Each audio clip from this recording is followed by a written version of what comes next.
Yeah, I decided to get my Line 6 Variax out, and I only picked it up yesterday about lunchtime, and I did a pretty comprehensive review about how it works with the first three guitar models on the selector switch, which are the Telecaster, the Stratocaster, both Fenders, and the Gibson Les Paul.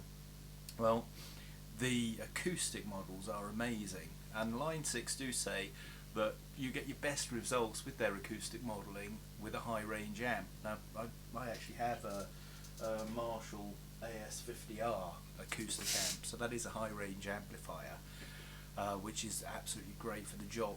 The other thing you can do is plug direct into say some studio monitor speakers, or I've got monitor speakers and a PA actually in my studio here, and it sounds really good through those. I was playing at a party last night just through my 15-watt MArshal. It was just party music, and there's another guy with a guitar, my partner with her clarinet, and our host Ben Darker with his accordion. Really good, really good fun. Now I've just tuned this to 433 Hz A. I would do to 432, only this little thing here has a range of 433 up to 447. So I suppose I could tune to the higher end of the 440 range. But this here is tuned to 433 Hz, and is the position number. That's position number 3. I've done with a bit of paper now.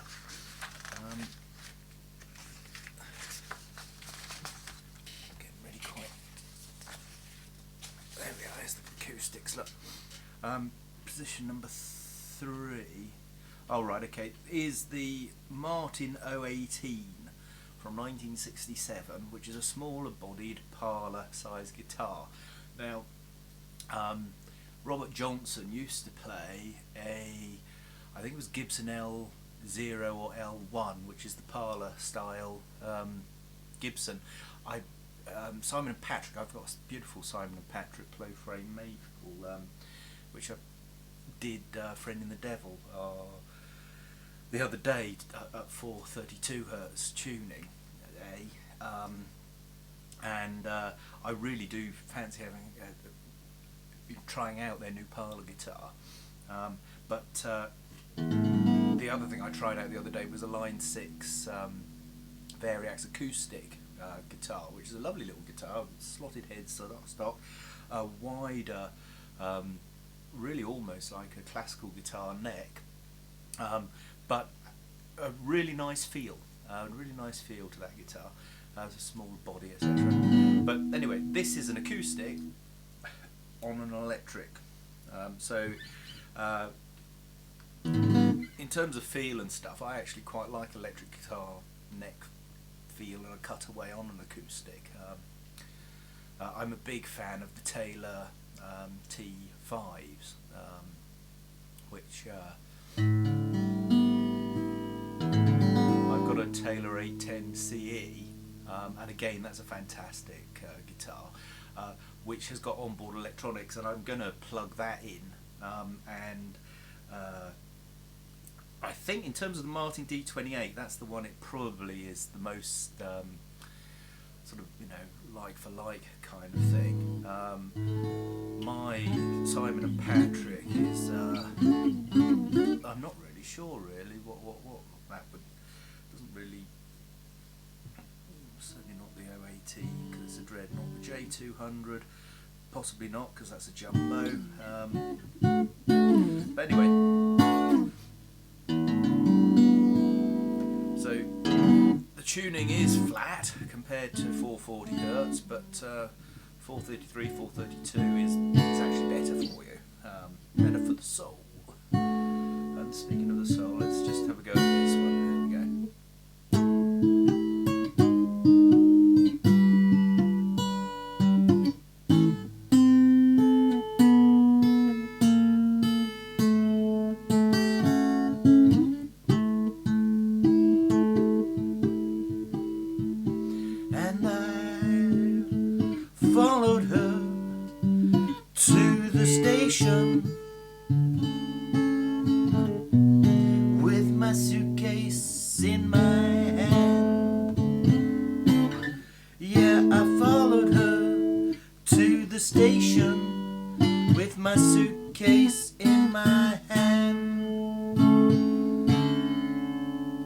Well, it's hard to tell. Yeah, it's hard to tell when all your love's in vain. Oh, when the train rolled up to the station,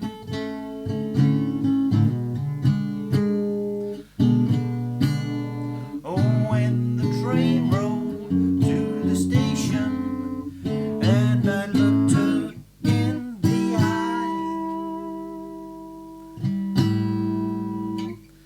Well, I felt so lonesome, and I could not help but cry. For all my love, yeah, all my love's in vain.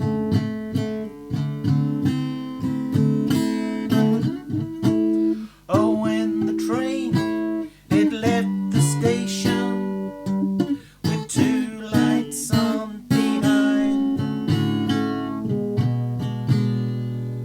Well, the blue light was my blues, and the red light was my mind. And all my love's in vain, and all my love's in vain.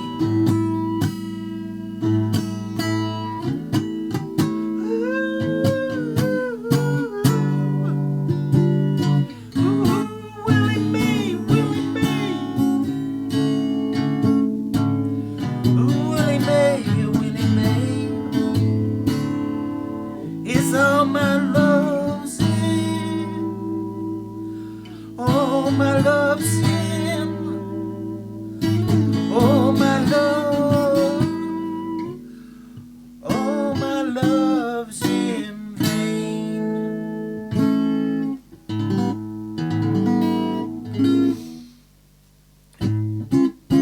Yeah, cool. Right, so let's just go to position 1, and position 1 is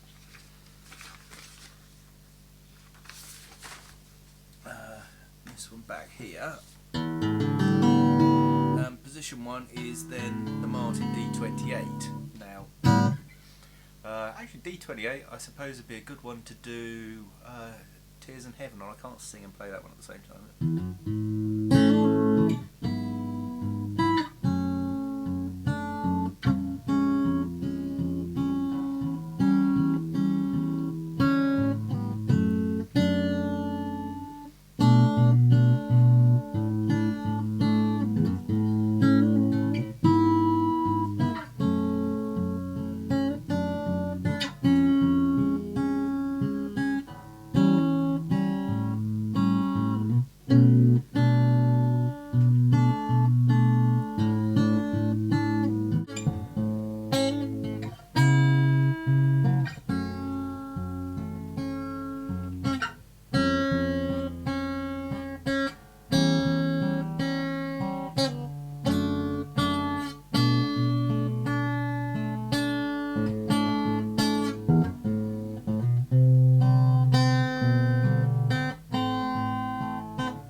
D28, that's probably a good one to do on that one.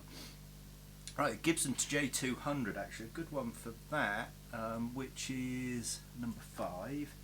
That's position 5. So that's the Gibson 200. I do think actually Friend of the Devil's a good one to do for that one. I won't sing it, I'll just play it.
The J200. As with any guitar through amplification, EQ is incredibly important. A mic'd acoustic, obviously then playing through a PA or going into an amp, will obviously colour the sound with whatever soundboard or well, kind of taping media it goes into. So actually listening to an acoustic with your ears is a completely different thing, even to hearing someone playing. So if someone's playing an acoustic and you're watching the set on television and it's mic'd, you're actually hearing the digital sound, and it's a subjective mixing thing then of the sound engineer who's putting out the show, because they're responsible for hearing what they hear in the room and interpreting that and getting the best thing on the side of the television. Now, mixing stuff is quite interesting. I know quite a few recording engineers, and when you talk to them, they talk about well, mixing is always quite important. I mean, they get really quite choosy about what the monitors they use for mixing, and one very successful recording engineer actually said that he actually mixed on what he expected the equipment that the people listening to whatever it was they were recording would be hearing it on, because obviously that really, if you think about it, is the best thing to do, because whilst what you hear there and then what you hear from the people the other end that are hearing this, what your interpretation of what you're hearing here, if you mix it on the most amazing monitors ever, and what's coming through the monitors is as good as actually being in front of the performer, which obviously you are, kind of, if you're the engineer, well, the person sat at home listening to it obviously isn't going to have the most amazing monitors in the world ever. They may have a reasonable setup, they may have a not so good setup, but say a reasonable sort of television, stereo TV type thing. Some people have home cinema and surround sound and what have you. But if you think about it, when you are considering what you're hearing, like here you can see that this is this guitar here. My acoustic amp is over there. I just see the light on there. That's my acoustic amp behind me there, which if I just move this round a bit further, you can actually see there's a mic in front of it. I've got the mic actually up, touching the cloth on the front of the thing.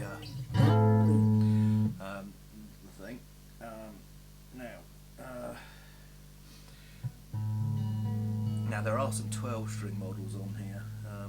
Lots of people have said they think the 12 strings are the weaker thing, and when you have the Variax workbench you can actually adjust them a little more. Well, that's clearly a 12 string. My beautiful 12 string was stolen in a burglary from my place in England.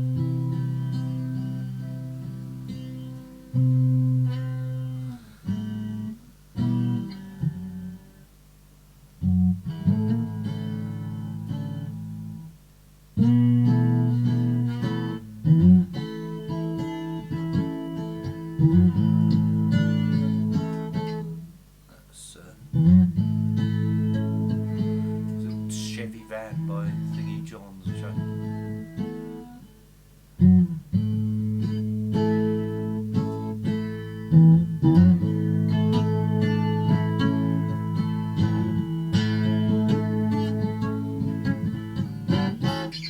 not quite. 12 string. Oh, there we go.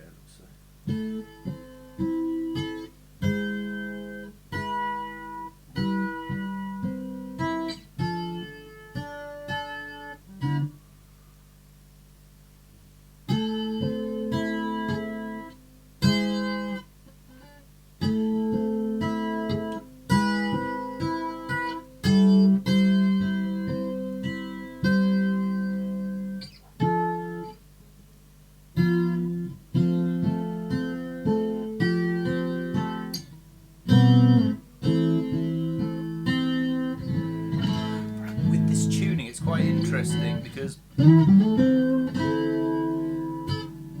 supposed to make you feel calmer, and of course you're used to 440 Hz, and so things do actually sound different.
Guild F212 is position number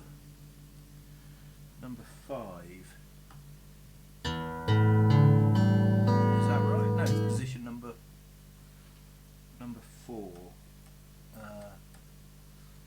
It's that one. F5 is the one, so that's the Guild.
Baby, baby,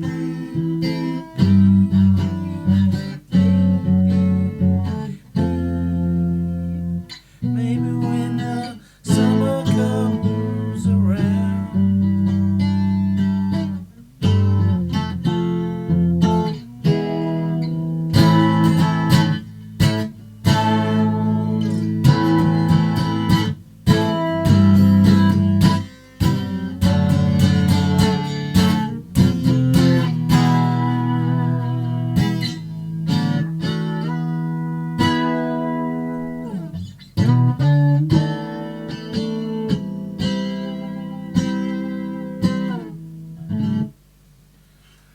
That's the Guild 12 string, so we've done 3 on the D28, so we haven't done the Martin D12, so let's put the Martin D12 on, which is position number 2, which is this one here.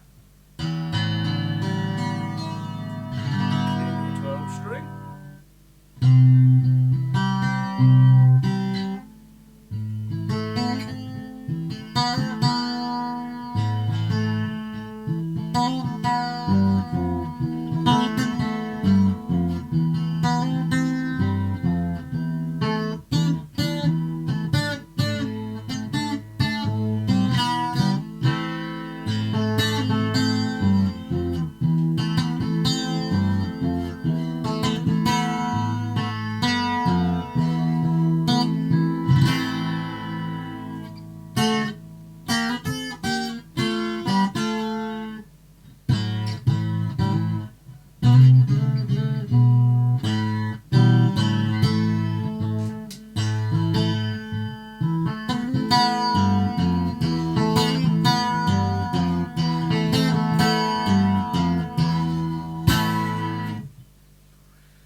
Right, well, let's see how that is sound. Right, tone hat on. It's a free speech guitar club tradition that when submitting videos in our club to the club house, so to speak, which is a wonderful website hosted by our friend and mine host Joseph Cooper. Anyway, so tone hat on. I haven't got tone socks on or tone sunglasses, but I have got my tone hat on. Anyway, you can see my AS50R Marshal amp behind me, which is mine, and this is my Taylor 410 CE, not 810 CE. It's got albingol sides, mahogany neck, I think it is, ebony fretboard, ebony bridge. It really is a beautiful guitar. And on the Variax models, the one I think this is probably, it's a Dreadnought with a cutaway, so it's quite a close thing to a D28. In fact, a new D28 and a new one of these are probably not dissimilar in price. The Taylor's come out slightly less. Obviously a vintage D28 like this 1959 would be quite a lot of money, but you can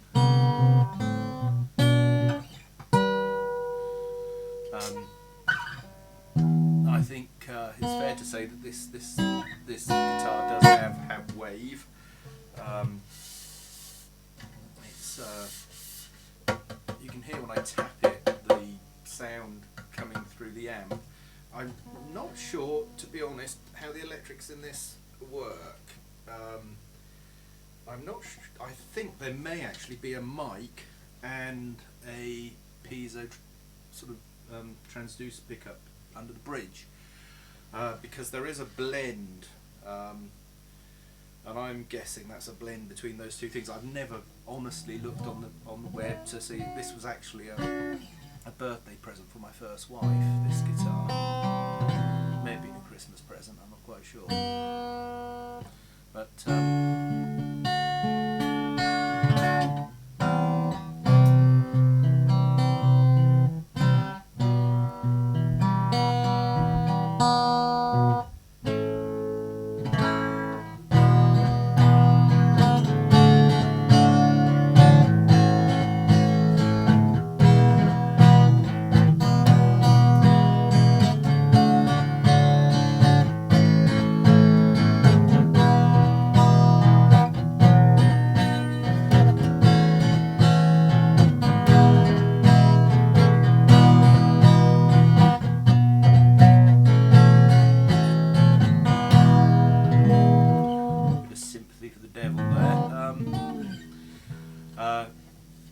did Tears in Heaven on the D28, and so I down-tuned this as well to A433 Hertz, and as I say, I think Eric Clapton does Tears in Heaven on the D28, I think.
This thing really does sing. Maybe I'm just in the mood for this guitar tonight.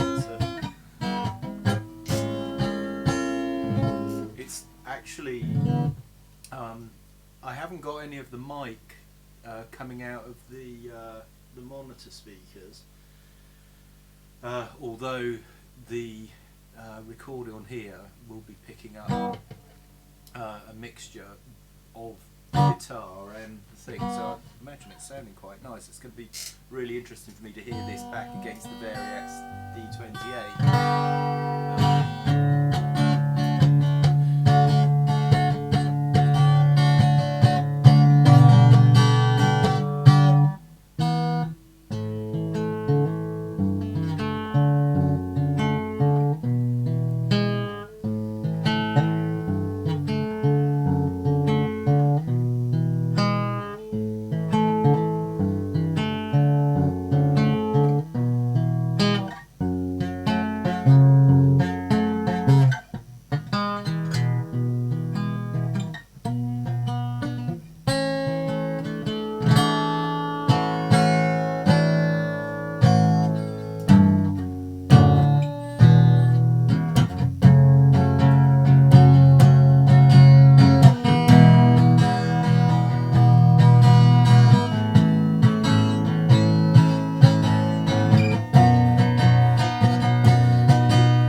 I'm going to tack this on at the end of the video of the Variaxes, and I'm going to just cut out a little bit of Tears in Heaven and put that in by the Tears in Heaven thing, just to get a comparison, and just get this to do, and meanwhile just enjoy myself playing